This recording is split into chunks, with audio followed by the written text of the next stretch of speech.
Welcome to the Depth Dive. Today, we're taking a really fascinating look into a stack of sources that I think will completely reframe how you think about monsters, magic, and maybe surprisingly, the power of just being kind. Yeah, absolutely. Our mission today is to unpack this incredibly insightful analysis of a modern Japanese anime, the Morose Mononokean.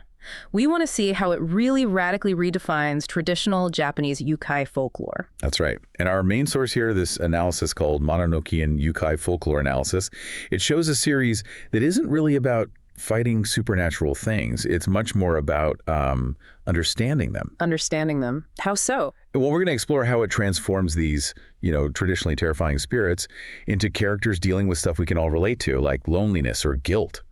Deeply human emotions, really. And it ends up positioning empathy, kindness itself, at the ultimate supernatural power in its world. So this deep dive, it's going to give you a shortcut to understanding this unique corner of pop culture and maybe some pretty profound insights into folklore, too. Okay, let's jump right in then. So we're talking about a world where exorcism is basically therapy. Kinda. Yeah. And the scariest thing might just be, I don't know, a broken heart. What a concept that's really different. It really is. So before we dive deep into the series itself, maybe we need a bit of grounding. Our sources talk a lot about Yōkai. For anyone not familiar, what exactly are these Japanese supernatural entities? Is it just monsters? That's a great starting point. And it's fascinating because Yōkai isn't like one single type of monster or ghost. You can't just translate it easily. Right. It's really more of this wonderfully vague umbrella term. It covers a huge range of supernatural phenomena, anything from spirits to just weird occurrences you can't explain. So like bumps in the night, that kind of thing. Exactly. Even the kanji themselves, the characters used to write Yōkai, yu and kai. Yeah. And they mean things like bewitching, calamity, mystery, or wonder. So it's always been this really flexible label. Not just scary monster. Not at all. Historically, yeah, other terms were used too, like Mononoke for maybe vengeful spirits or Bakemono for shape-shifting things, but they often got used interchangeably. The key thing really is that Yōkai is this big flexible category. Right. And our sources point out that this flexibility is actually super important for modern creators, isn't it? Totally. But how do Yōkai relate to other Japanese spiritual beings like gods, kami, or maybe human ghosts, yurei? Are they the same thing? Good question. Yeah, it raises an important point. Generally, they are distinct from kami, who are the Shinto gods or divine spirits, and yurei, which are specifically human ghosts, usually tied to unfinished business. Okay, so different buckets. Mostly. But the boundaries can be, well, porous. Yeah. Blurry. Our sources suggest a really powerful Yōkai could potentially become revered, become a kami over time. Wow, real. And maybe the other way around, too. A neglected kami, one that people stop respecting, could kind of devolve into a Yōkai. Huh. So it's not fixed. Not at all. This ambiguity is actually a feature of the folklore, not a bug. It allows for dynamism. That's a real aha moment right there. It means someone like Kiri Wazawa, the author of the Morose Mononokean, has real freedom. She can mix traditional Yōkai like, say, a kitsune, a fox spirit, with totally original creations like Fuzzy. Exactly. It's not this rigid system she has to stick to. That makes sense. And this fluidity, it connects back to Shinto's animistic roots. The idea that spirits, kami, reside in everything rocks, trees, rivers. Right. Everything has a spirit. And these spirits often have dual natures. There's the aramitama, which is like the rough, violent side. Yeah. And the nigimitama, the gentle, peaceful aspect. Okay. Like two sides of the same coin. Precisely. So a kami could become a Yōkai, maybe showing its rough side, if it's disrespected or angered. This tells us something crucial. The supernatural isn't inherently evil in this worldview. Its disposition often depends on human action, on respect. And that principle is central to the anime we're talking about. Absolutely fundamental to Mononokean. So Yōkai weren't always, cute plushies or sympathetic figures then. How did public perception actually change over time from something genuinely feared in ancient times to something that could inspire a series like this? Yeah, it's a really interesting journey. Back in ancient Japan, Yōkai were genuinely feared. They were the explanations for things people couldn't understand. Disease, disasters, strange sounds, the unknown, basically. Standard monster stuff, yeah. But then during the Edo period, which was a long era of relative peace and growing cities, their roles started to shift. How so? Well, artists and writers started to get interested in them in a different way. You had figures like Toriyama Sekiin, who created these amazing illustrated encyclopedias, like the Gazu Yakiyagu, the illustrated night parade of 100 demons. I think I've seen images from that. Very stylistic. Exactly. He began cataloging them, drawing them, giving them specific names and forms. And by doing that, by defining them, It kind of took away some of their power, made them less unknown. precisely, he started to demystify them. They went from being pure, terrifying unknowns to being these distinct characters, maybe still weird or dangerous, but knowable. They became part of popular culture, subjects of stories and art. Okay, here's where it gets really interesting for me. Giving names to the unknown makes it less scary. That makes total sense. But then things changed again, right? There was a decline. There was, yeah. During the Meiji Restoration in the late 19th century, Japan was rapidly modernizing, looking to the West. Folklore and superstition were kind of pushed aside for a while, seen as old-fashioned. Ah, okay. But they didn't disappear. And then, especially after World War II, they had this huge comeback. A Yōkai renaissance, as some call it. Driven by. Largely spearheaded by one man, Shigeru Mizuki, in his incredibly famous manga series, Keijing no Kitaro. Oh, Kitaro. Even I know that name. Iconic character. Hugely iconic. Mizuki made Yōkai accessible, often humorous, sometimes a bit spooky, but ultimately beloved figures for modern audiences. He cemented them in pop culture. And that kind of paved the way then. Absolutely. That whole post-war revival created the perfect cultural context for the contemporary boom in supernatural anime and manga. It set the stage perfectly for a series like the Morose Mononokean to come along and push the boundaries even further. Fascinating. So with that whole rich history behind us, how does the Morose Mononokean specifically adapt these concepts? How does it build its own world? Okay, so the series sets up two main realms. There's the mundane world, our world, which they call Utsushio. Okay, Utsushio. And then there's the underworld, the Yōkai realm, called Kakuryo. Kakuryo. Got it. Now, the crucial thing here is that Yōkai are native to the underworld, to Kakuryo. So when we see them in the human world in Utsushio, they're not usually invaders or monsters trying to cause trouble. They're not. Then why are they here? They're usually displaced, lost, often stranded because of some kind of emotional attachment or unresolved issue tying them to our world. Ah, so they're out of place. Exactly. Yeah. And that immediately shifts the whole narrative premise. It's not about fighting them off or banishing them. It's about providing aid, Yeah. helping these lost individuals get back home. Wow. Okay. That is a fundamental change right there. Yeah. So how do they do that? How do they bridge these two worlds? Is there like a magic portal? There is, but it's unique. It's the Mononokean itself. The thing the show is named after. That's the one. But it's not just a place, like a building. The Mononokean is actually a sentient Yōkai. The door is a Yōkai. Sort of. It's described as this room-like Yōkai that can open a door, a portal, pretty much anywhere the master wishes. Think of it like a magical, mobile Japanese tea house. A tea house portal. Okay. It's this liminal space, this in-between zone, specifically designed to help Yōkai transition back to the underworld. That's incredible symbolism, isn't it? The main tool for helping Yōkai is actually one of them. Exactly. It powerfully symbolizes coexistence, mutual reliance. It even communicates, but not by talking. It uses like a hanging scroll that messages appear on. Okay, that's clever. And this underworld, Kakuryo, it isn't just some, chaotic spirit dimension, like a big spooky forest. Not at all, actually. It's surprisingly structured. It's depicted as a whole society with its own rules and government. Government, seriously. Yeah, it's ruled by a kind of triumvirate. Yeah. There's the legislator, the justice, and the executive. These three figures oversee the underworld. Wow.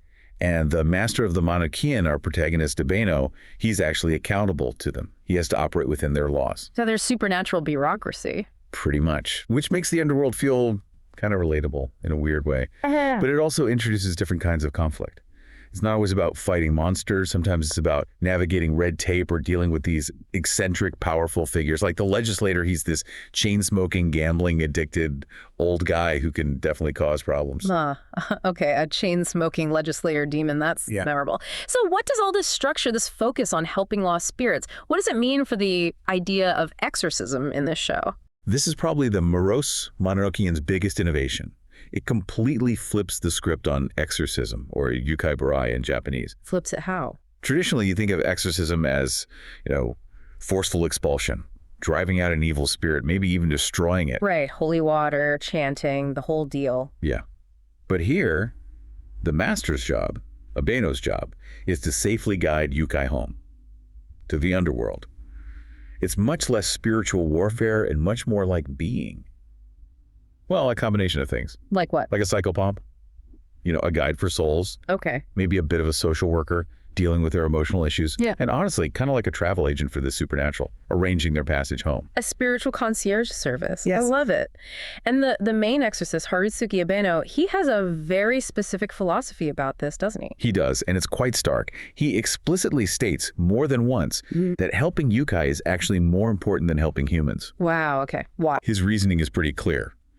Yōkai in the mundane world are isolated, they're invisible to most people, they're utterly alone. Humans, on the other hand, usually have some support system they can ask for help. Yōkai often can't. That's a compelling argument, actually. It forms the ethical core of the whole story. Even the way they get paid is different. They deal in this spiritual currency called Eichi onji, which sounds like grudging, but here it seems more about like a spiritual energy debt or maybe even gratitude, not malice. Interesting. And the Yōkai themselves, you said they're not invaders. Are they scary at all? Or are they just... Sad.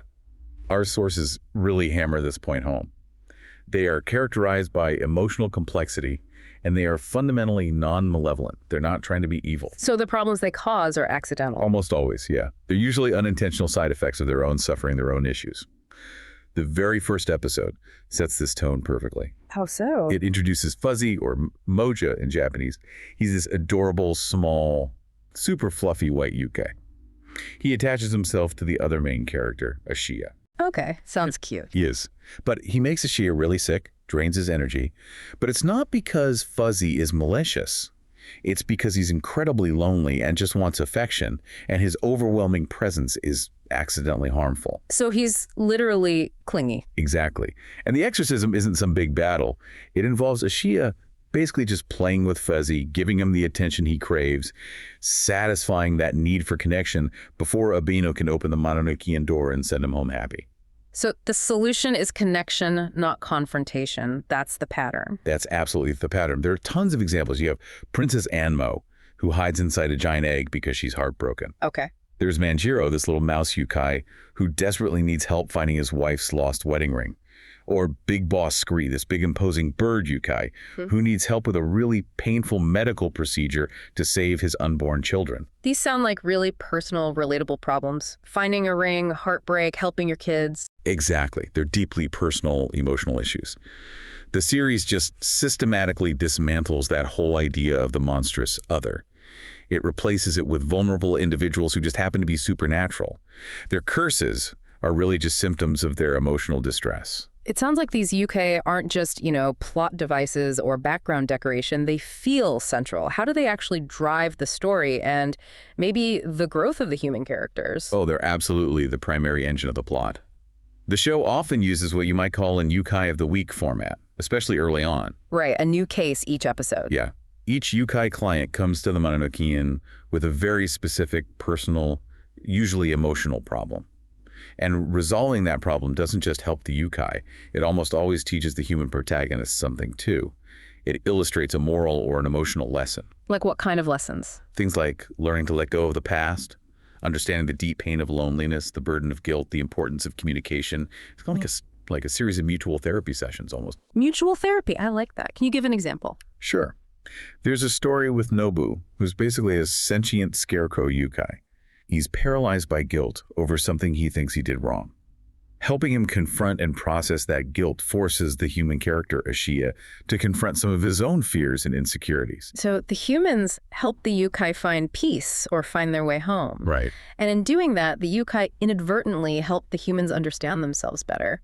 That's a really powerful narrative loop, symbiosis. It really is. It's very reciprocal. Tell us a bit more about those human characters then, Ashiya and Abeno. So Hane Ashiya starts out as this super kind-hearted, very empathetic kid, but he's also quite naive, a bit of a crybaby, as Abeno often calls him. Oh. He just feels things very deeply. But through his work with the Mononokean, he learns that just being kind isn't always enough. You need understanding, sometimes toughness. He grows from being kind of a victim of circumstance at the start to being a real champion for the Yōkai. Okay, so he matures. What about Abeno? The morose one. Harusuke Abeno is definitely the morose one of the title. He starts off very stern, very professional, maybe even cold, impatient. Gruff. Yeah, gruff is a good word. But you quickly realize that gruffness is a defense mechanism. It's hiding a lot of pain and responsibility from his past. And through Ashiya's relentless, almost baffling empathy and their shared experiences helping the Yōkai, Abeno's walls start to crumble. Ah, so Ashiya kind of chips away at him. Exactly. You see this much kinder, fiercely protective nature underneath. The Yōkai and their problems are really the medium through which their unlikely friendship is forged, tested, and deepened. That makes sense.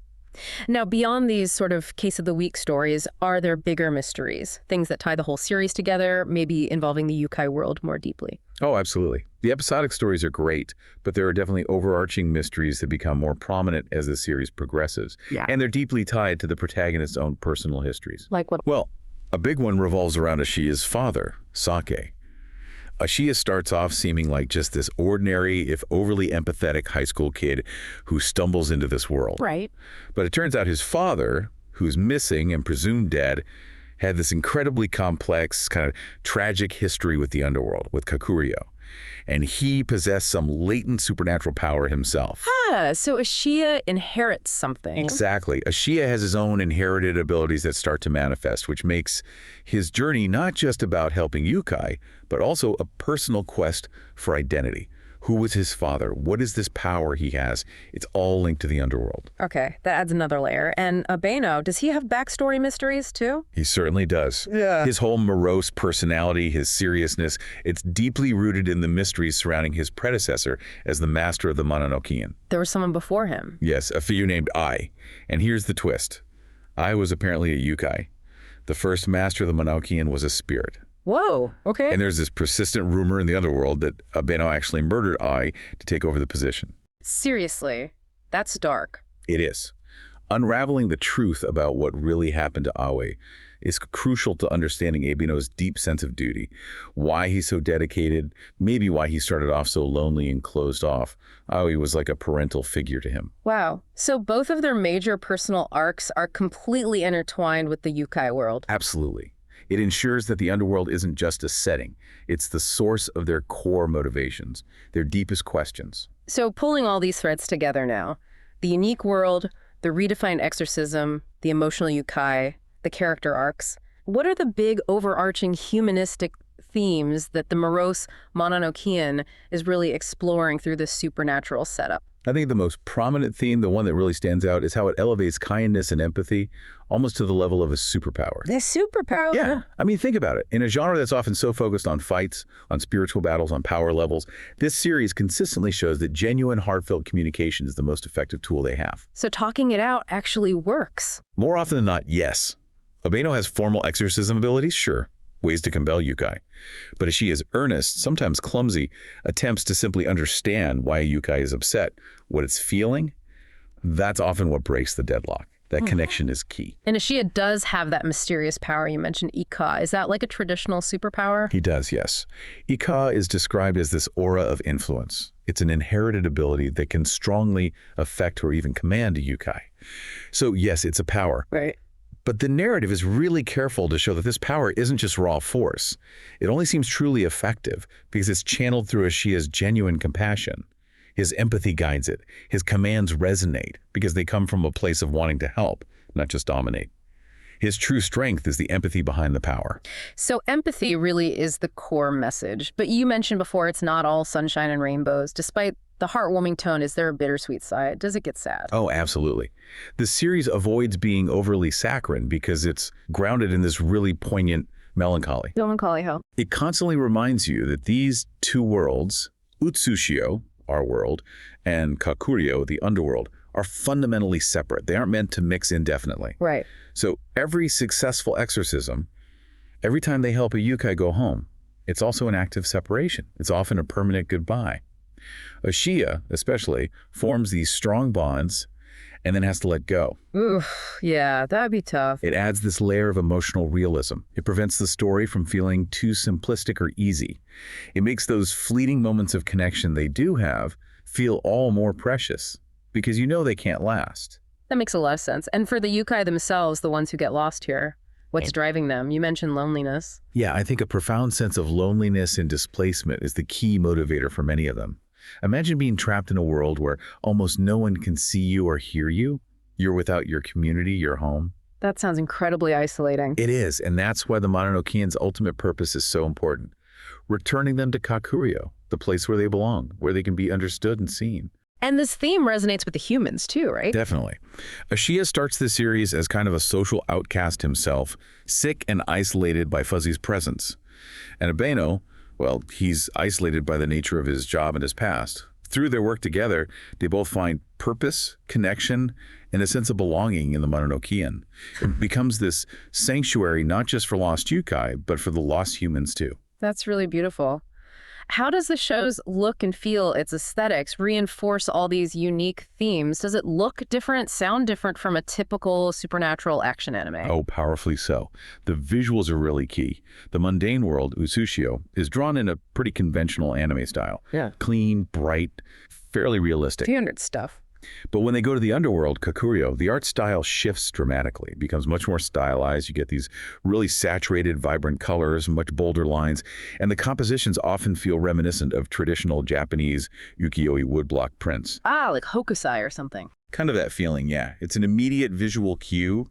You know you've entered a different kind of magical realm, one that feels both ancient and fantastical, seen through this modern lens. That's a smart way to signal the shift. What? And what about the designs of the Yōkai themselves? You mentioned Fuzzy was cute. Is that typical? It really is. The Yōkai designs are, for the most part, deliberately adorable, cuddly, even plushy-like, as the analysis puts it. Fuzzy is the prime example. So not scary monsters. Very rarely. This is a core artistic choice. It's designed to make you feel immediate sympathy, to bypass fear. Even Yōkai that might seem intimidating at first glance often have comical expressions or endearing features. So it's like weaponized cuteness. Huh, maybe. It's definitely a modern form of that domestication process we talked about, the one that started back in the Edo period. It makes these supernatural beings into objects of comfort and understanding, not terror. That aesthetic choice, making them cute, it's actually a thematic strategy then, reinforcing the whole message of embracing the supernatural, not fighting it. Exactly. It primes you to be empathetic towards them from the moment you see them. What about the sound, the music, the sound effects? The sound design is also very distinctive. The original score is by Yasuharu Takanashi, who's actually famous for scoring really action-heavy anime like Naruto and Fairy Tail. Oh, wow. Okay. So it's intense. Surprisingly, no. Oh. His score for Mononokean is completely different. It's very gentle, often whimsical, sometimes quite melancholic. He uses traditional Japanese instruments, flutes, koto, but blends them beautifully with things like piano and mandolin. So less epic battles, more quiet moments. Much more. The music rarely tries to build tension or hype you up for a fight. Instead, it focuses on evoking quiet wonder, nostalgia, and deep emotion. And the overall sound design follows suit. It prioritizes clear, well-acted dialogue over loud explosions or flashy sound effects. Because the solutions come from talking, not fighting. Precisely. In this world, problems get resolved through conversation, understanding, and emotional expression, so the sound design puts those elements front and center. So, to kind of bring it all together, the Morose Mononokean really feels like a significant entry in the whole Yōkai genre, primarily because it just consistently subverts your expectations. Yeah, it really seems to. It takes this potentially terrifying world of folklore and completely reorganizes it. It makes it structured, comprehensible, and ultimately deeply sympathetic. It turns exorcism on its head, transforming it from confrontation into this therapeutic process. Right, focusing on communication guidance. Exactly. And by doing that, it creates this framework for exploring these really universal human needs, things we all grapple with, like connection, belonging, dealing with loss, finding purpose. It really does sound like a masterclass in using these ancient, fantastical stories to explore very modern, very human emotional complexities, replacing the idea of monsters with just misunderstood individuals. Yeah. And showing how empathy, that simple act of trying to understand another's perspective, is maybe the most potent force we have for bridging any divide, even one between worlds. It definitely carves out its own unique niche, doesn't it? It really does. By prioritizing that compassion, that psychological depth, over big, flashy confrontations and spectacle, it redefines what a supernatural story can even be. It prompts you to look deeper, past the surface. And that's our deep dive into the Mononokean Yōkai folklore analysis. Hopefully this leaves you with a little something to think about. If empathy can bridge the gap between humans and spirits in this story, What other monsters in our own lives, or maybe just in our own perceptions, might simply be looking for a bit of understanding? Yeah, what could you learn by approaching something or someone you perhaps fear or misunderstand with just a little more curiosity, a little more kindness? Food for thought. Thanks for joining us on the deep dive.